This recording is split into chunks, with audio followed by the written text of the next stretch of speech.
বিসমিল্লাহির রহমানির রহিম। আসসালামু আলাইকুম প্রিয় অডিয়েন্স। আম, একটি সাধারণ রোগ নিয়ে কথা বলি আজকে আপনাদের সাথে, সেটা হলো আইবিএস, ইরিটেবল বাউল সিনড্রোম। এখন ইরিটেবল বাউল সিনড্রোমটা কি? এই দেশে কিন্তু প্রচুর রোগী আছে এই রোগে।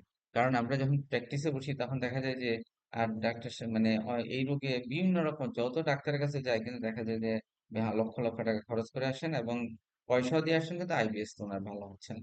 তো আইবিএস, ইরিটেবল বাউল সিনড্রোম, হলো একটি সাধারণ স্বাস্থ্য সমস্যা যা পরিপাকতন্ত্র বা ডাইজেস্টিভ সিস্টেমকে প্রভাবিত করে। অর্থাৎ মানুষের এটা পরিপাকতন্ত্রের রোগ, তবে মাঝে মাঝে এটা সাইকোলজি ব্রেনের সাথেও অ্যাটাচমেন্ট থাকে।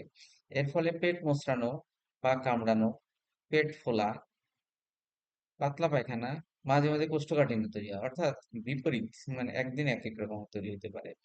একটি দীর্ঘমেয়াদী স্বাস্থ্য সমস্যা আইবিএস কিন্তু। তবে অনেক সময় হতাশার সৃষ্টি করে এবং দৈনন্দিন জীবনে বড় ধরনের প্রভাব সৃষ্টি করে।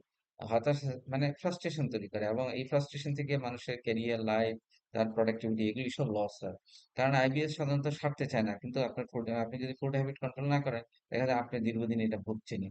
খাদ্যাভ্যাসের পরিবর্তন করতে হবে, অর্থাৎ আপনাকে যা খাচ্ছেন সেটা পরিবর্তন করতে হবে এবং প্রয়োজনীয়, মানে যা ওষুধ নেসেসারি সেটাই দিতে হবে। অনেক সময় দেখা যায় ওষুধ খাচ্ছেন তো খাচ্ছেন, হচ্ছে না, কিন্তু খাদ্যাভ্যাস আপনি পরিবর্তন না করছেন না, আপনি আলটিমেটলি আপনি সাফার করছেন। তার এই লক্ষ্যকে নিয়ন্ত্রণ রাখা যায়, মানে এই তখন খাদ্যাভ্যাস এবং ওষুধের মধ্যে আইবিএস টা নিয়ন্ত্রণ রাখা যায়। সঠিক ধারণা এখনো কিন্তু জানা যায়নি আইবিএস এর। তবে পাকিস্তানের ভেতর দিয়ে খুব দ্রুত বা ধীরে খাবার যাওয়া, পাকস্থলী বা অন্ত্রে ইনফেকশন, অনেকে এন্টারোটাইটিস মানে ইনফেকশন থাকে, অতিরিক্ত মানে অন্ত্রের অতিরিক্ত সম্বলশীলতা, অর্থাৎ ব্রেইনের সাথে কিন্তু অন্ত্রের আপনি যদি বেশি ফ্রাস্ট্রেশন মানে স্ট্রেস ফিল করেন, তো আপনার পেটও এরকম abnormal থাকে। মানসিক চাপ, আর পরিবারে আইবিএস এর ইতিহাস থাকলে অনেক সময় হয়ে যেতে পারে। তো আইবিএস আসলে একটি মানে সাধারণ রোগ, কিন্তু মাঝে মাঝে অসাধারণ হয়ে যায়।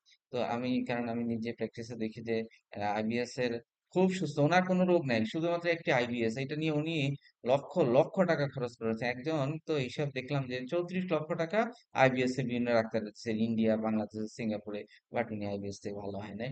শুধুমাত্র আমি মনে করি ফুড হ্যাবিটটা কন্ট্রোল করলে ওষুধের সাথে এবং আপনার লাইফ স্টাইলটা চেঞ্জ করলে অনেক আইবিএস আপনি থেকে সুস্থ থাকতে পারবেন।